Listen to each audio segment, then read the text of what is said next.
Salam Tilastapa. Apa kabar sahabat Tilastapa dimanapun kalian berada? Semoga selalu dalam keadaan sehat walafiat. Kembali lagi bersama kami dalam lanjutan kisah Ujang minggu ini. Oke, langsung saja tanpa basa-basi lagi. Ini dia ceritanya.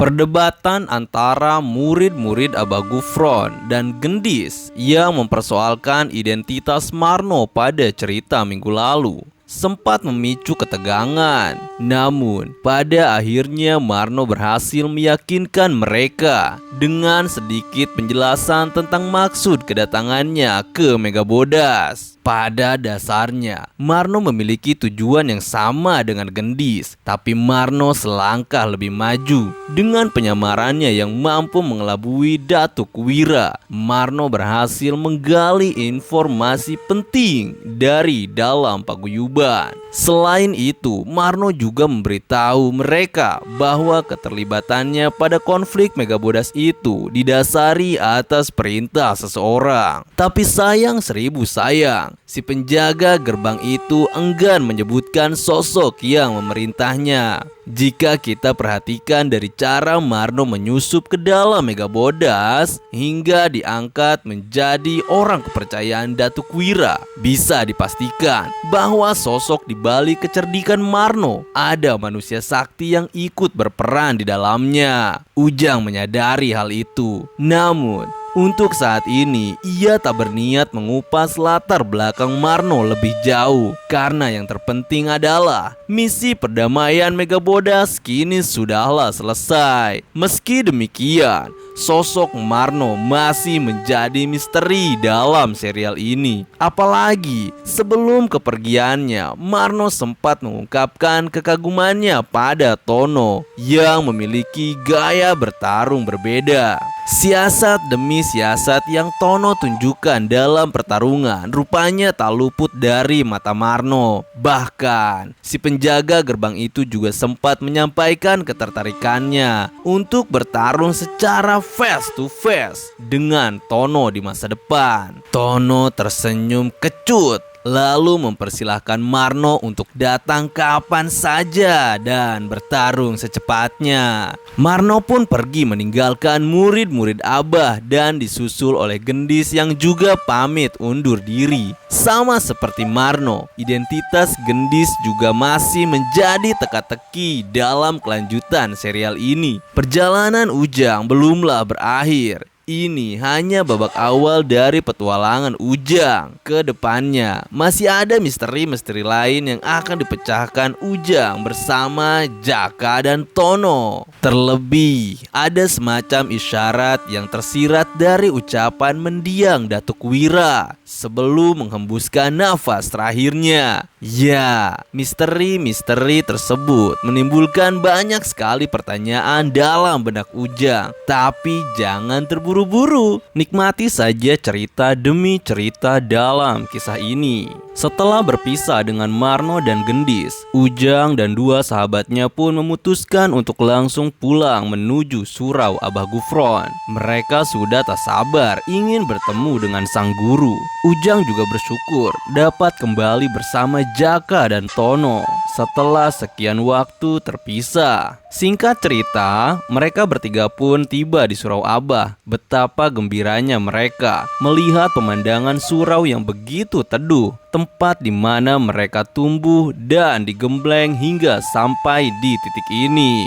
Mereka sudah datang, teriak salah seorang santri junior yang melihat kedatangan Ujang, Jaka, dan Tono. Para santri pun keluar menyambut kedatangan mereka. Lalu mereka melantunkan bait Nazom Alfiyah yang menjadi bait kebangsaan para santri. Tak kuasa Ujang membendung air mata harunya. Ujang, Jaka, dan Tono pun langsung bergabung ke kerumunan santri itu sambil loncat-loncat kegirangan. Mereka terhanyut dalam alunan bait-bait nazom yang dilantunkan. Tak lama kemudian, Abah keluar dari rumahnya. Semuanya tiba-tiba hening. Sorot mata para santri tertuju pada Abah Gufron. Ujang, Jaka, dan Tono pun menghadap Abah lalu bersimpuh. Tanpa mengucapkan sepatah kata pun, Abah langsung membangunkan ketiga muridnya itu lalu memeluk mereka dengan begitu eratnya. Berlinang air mata Abah. Suasana seketika haru. Para santri yang tadi bersorak kegirangan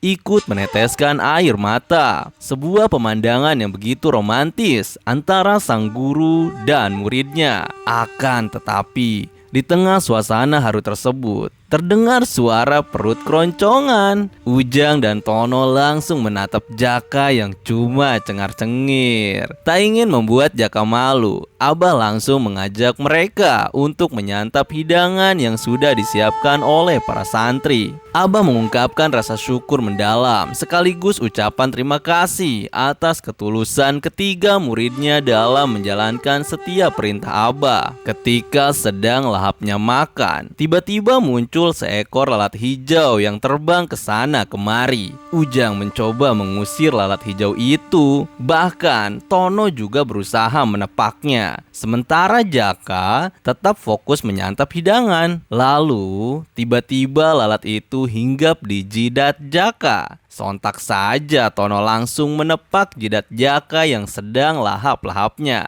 Namun sayang, lalat itu berhasil kabur. Duh, kenapa sih Ton? Kata Jaka sambil melotot pada Tono. Abah tersenyum melihat kekonyolan dua muridnya itu. Kemudian Abah mengambil sebilah pisau kecil dan menebas sayap lalat itu hingga terjatuh di lantai. Lalu Abah menatap lalat itu sambil mangguk-mangguk.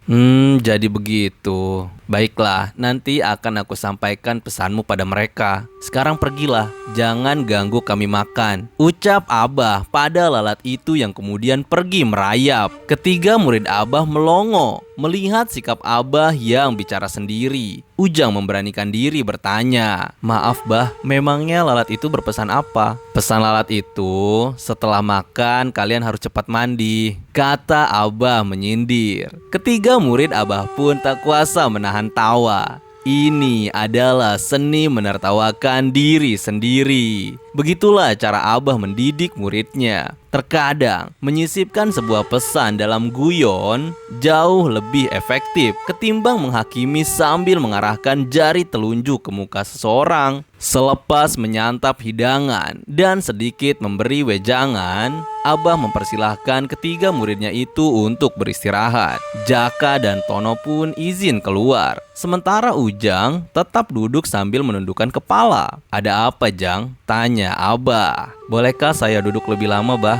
"Tentu saja boleh." Abah tahu ada sesuatu yang ingin dibicarakan Ujang, tapi Abah enggan bertanya lebih dulu. Ujang pun memulai pembicaraannya. "Saya bingung harus dengan cara apa berterima kasih pada Abah. Setelah menyelesaikan tugas dari Abah, saya justru merasa semakin bodoh, Bah." Abah tersenyum mendengar ucapan Ujang. Lalu Abah pun bercerita. Dahulu kala ada seorang ulama besar dari Tanara, Banten. Ulama tersebut pernah bermimpi di masa kecilnya. Ia bermimpi meminum air laut. Akan tetapi, semakin banyak ia minum, semakin menjadi-jadi rasa dahaga yang dirasakan. Ulama besar tersebut meminum air laut itu hingga habis. Namun, rasa dahaga tetap melekat di kerongkongannya. Begitupun dengan ilmu. Semakin banyak kita mengetahui banyak hal, kita justru akan merasa semakin bodoh. Meski seumur hidup kita dihabiskan untuk menuntut ilmu, niscaya ilmu Gusti Allah tak akan pernah habis ditelan manusia. Dan puncak dari kematangan ilmu adalah merasa dirinya kosong dan meyakini dengan seyakin-yakinnya bahwa Gusti Allah lah sang penguasa jagat raya. Itulah hakikat mengenal Tuhan. Ujang gemetar mendengar wejangan Abah yang begitu meresap sanubarinya. Lalu siapa ulama besar yang Abah maksud? Tanya Ujang. Beliau adalah Syekh Nawawi Al-Bantani, maha guru para ulama di tanah Jawa. Jawab Abah. Tentu saja nama tersebut tidaklah asing di telinga Ujang sebagai seorang santri, karena nama Syekh Nawawi banyak tercantum dalam beberapa kitab kuning. Ujang merasa takjub dengan penjelasan Abah. Lalu tiba-tiba Abah termenung dan memasang wajah sedikit gelisah, semacam ada kekhawatiran dalam benak Abah. Ada apa, Bah? Tanya Ujang. Tidak apa-apa, Jang. Ada lagi yang ingin kau tanyakan? Sebenarnya ada sesuatu yang mengganjal dalam hati saya, Bah. Sebelum Datuk Wira menghembuskan nafas terakhirnya, dia sempat tertawa dan menyebutkan nama Rimba, kata Ujang. Abah terkejut mendengar ucapan Ujang. Beliau menarik nafas panjang. Soal itu nanti kita bicarakan 2 hari ke depan. Sekarang beristirahatlah, Abah masih ada pekerjaan. Pungkas Abah lalu beranjak menuju kamarnya. Ujang pun pergi menuju kamarnya. 2 hari kemudian, Abah kembali memanggil Ujang. Jang, sudah berapa lama kau tak bertemu orang tuamu? Tanya Abah. Sudah hampir 4 tahun, Bah. Jawab Ujang. Pulanglah dulu, barangkali kau ingin melepaskan rindu sejenak. Ujang antusias sekali mendengar ucapan Abah. Tak biasanya Abah menyuruh muridnya pulang. Soal pertanyaan terakhirmu waktu lalu, mungkin bisa kau tanyakan pada bapakmu. Lanjut Abah. Maksud Abah soal Rimba. Betul, sampaikan saja salam Abah pada bapakmu, Jang. Berangkatlah sekarang. Pungkas Abah. Lalu Ujang pun pulang ke rumahnya dengan membawa sedikit beras dan lauk pauk di dalam baskom yang dibalut sehelai kain. Singkat cerita, menjelang maghrib, Ujang tiba di depan rumah gubuk. Terdengar suara batuk dari dalam rumah. Sepertinya seseorang sedang sakit. Ujang pun uluk salam. Assalamualaikum. Waalaikumsalam. Siapa? Ujang hanya terdiam. Tak lama kemudian ada yang membuka pintu. Ada perlu apa anak muda? Tanya Sukardi. Kemudian Ujang membuka topi caping yang sedikit menutupi wajahnya. Betapa terkejutnya Sukardi melihat sosok yang ada di hadapannya adalah anaknya sendiri. Ujang? Tanya Sukardi yang sedikit ragu. Ujang menganggukkan kepalanya. Sontak saja Sukardi langsung memeluk Ujang. Isak tangis haru dari kerinduan seorang bapak pecah begitu saja. Sukardi langsung mengajaknya masuk menengok ibunya. Rupanya Hafsah sudah seminggu sakit. Namun karena kondisi keuangan, Sukardi tak mampu membawanya berobat. Ujang langsung membuatkan ramuan pereda demam sebisanya. Sepertinya bapak juga lelah. Sudah, bapak istirahat saja, biar saya yang urus ibu, ucap Ujang. Keesokan harinya Hafsah kelihatan membaik. Kehadiran Ujang sedikit membantu Hafsah. Kemudian Sukardi mengajaknya ngobrol di balai bambu depan rumahnya. Hari itu Ujang dan bapaknya banyak bertukar cerita selama berpisah. Pak, sebenarnya ada yang ingin Ujang tanyakan. Mau nanya apa, Jang? Ucap bapaknya santai. Apa bapak mengenal Rimba? Mendengar pertanyaan Ujang, Sukardi terkejut bukan main. Ia tak henti menengok ke sana kemari, khawatir ada yang mendengar ucapan Ujang barusan yang menyebut nama Rimba. Kemudian Sukardi langsung mengajak Ujang masuk ke dalam rumah. Dari mana kau tahu nama Rimba? Jangan sebut nama itu sembarangan. Memangnya kenapa, Pak? Tanya Ujang penasaran. Awalnya Sukardi menolak untuk bercerita. Namun Ujang menyampaikan bahwa Abahlah yang menyuruhnya untuk bertanya soal sosok Rimba itu pada Sukardi. Karena desakan Ujang, akhirnya Sukardi pun mulai bercerita. Dahulu kala, Rimba dikenal sebagai ketua padepokan Lati Ireng yang seringkali memungut upeti secara paksa dari rakyat-rakyat kecil. Lati Ireng merupakan padepokan yang didirikan oleh Rimba sendiri. Lalu ia merekrut banyak jawara-jawara beraliran hitam untuk membangun kekuatan agar bisa berkuasa di wilayahnya. Semua masyarakat yang melawan perintahnya akan diteror oleh Lati Ireng, tak terkecuali Soekardi. Perlu diketahui, sebelum hidup serba kekurangan seperti sekarang, dulu Soekardi adalah seorang pendekar sakti yang mendapatkan kekuatan turun-temurun dari leluhurnya. Hingga pada suatu ketika, Rimba dan anak buahnya menyadari kekuatan Soekardi yang bersumber dari sebuah batu delima.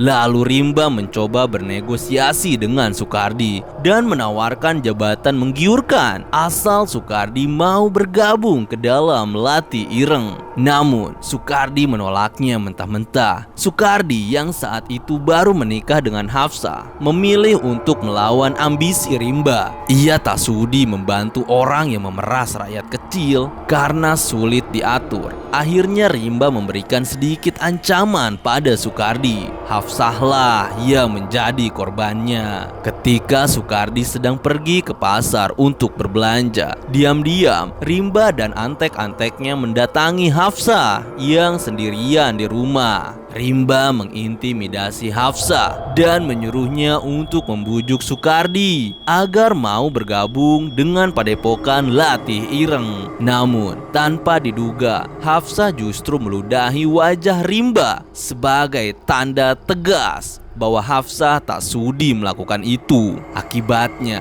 istri Soekardi itu pun disiksa hingga luka-luka. Rimba pergi meninggalkan Hafsah. Tak lama kemudian, Soekardi datang melihat istrinya yang terluka akibat disiksa. Soekardi naik pitam. Lalu Hafsah memberitahu Soekardi bahwa Rimbalah pelakunya. Sudah lama sekali aku tak pesta darah, ucap Soekardi. Ia pergi ke belakang rumahnya dan menggali sebuah kuburan. Namun kuburan itu bukanlah kuburan manusia. Rupanya Soekardi menyimpan sebuah pakaian yang terbuat dari kain kafan. Di situ juga ada sepasang kujang. Konon kain kafan dan kujang itu adalah senjata perang nenek moyang Soekardi yang sudah ditirakati. Demi membalaskan perbuatan keji Rimba, Soekardi pun berangkat dengan pakaian tempurnya itu. Di sisi lain, Rimba dan antek-anteknya sedang berpesta dan mabuk-mabukan, menertawakan Hafsah yang tak berdaya saat disiksanya. Di tengah keasikan pesta tersebut, tiba-tiba seluruh pintu padepokan terkunci dengan sendirinya. Seseorang berteriak histeris karena tangannya buntung secara misterius. Semua orang panik.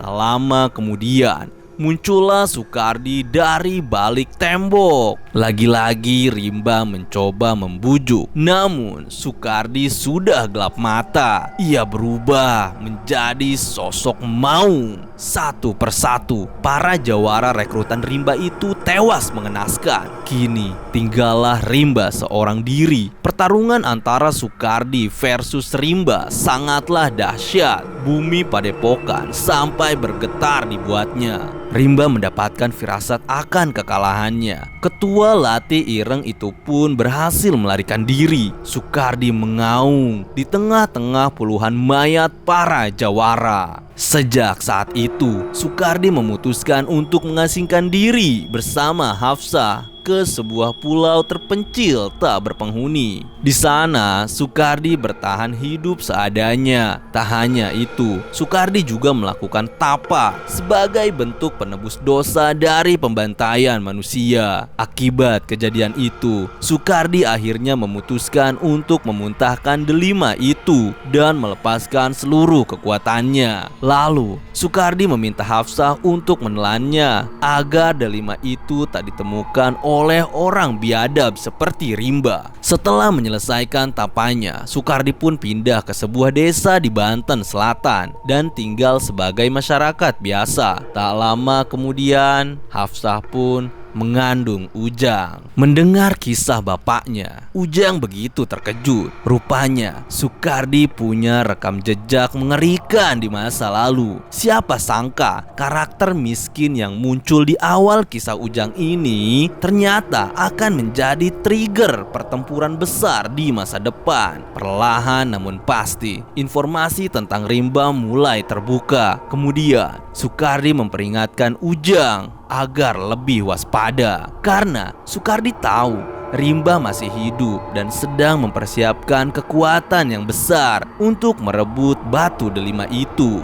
Sahabat Tilastapa, kisah tentang masa lalu Soekardi yang tak lain adalah Bapak Ujang akan menutup kisah Ujang jilid 1 ini. Untuk sementara waktu, Tilastapa akan menjeda serial Ujang sampai batas waktu yang tak ditentukan. Doakan saja agar Tilastapa dapat mempersiapkan Ujang jilid 2 secepatnya. Yang pasti akan ada banyak kejutan di serial Ujang ke depannya. Tilastapa juga akan pastikan kalau serial Ujang jilid 2 nggak akan berbayar alias gratis. Terima kasih untuk kalian yang setia mengikuti kisah Ujang dari awal. Semoga kalian terhibur. Jangan lupa doakan Tilastapa agar segera mencapai 1000 subscriber pertamanya. See you next time. Salam Tilastapa.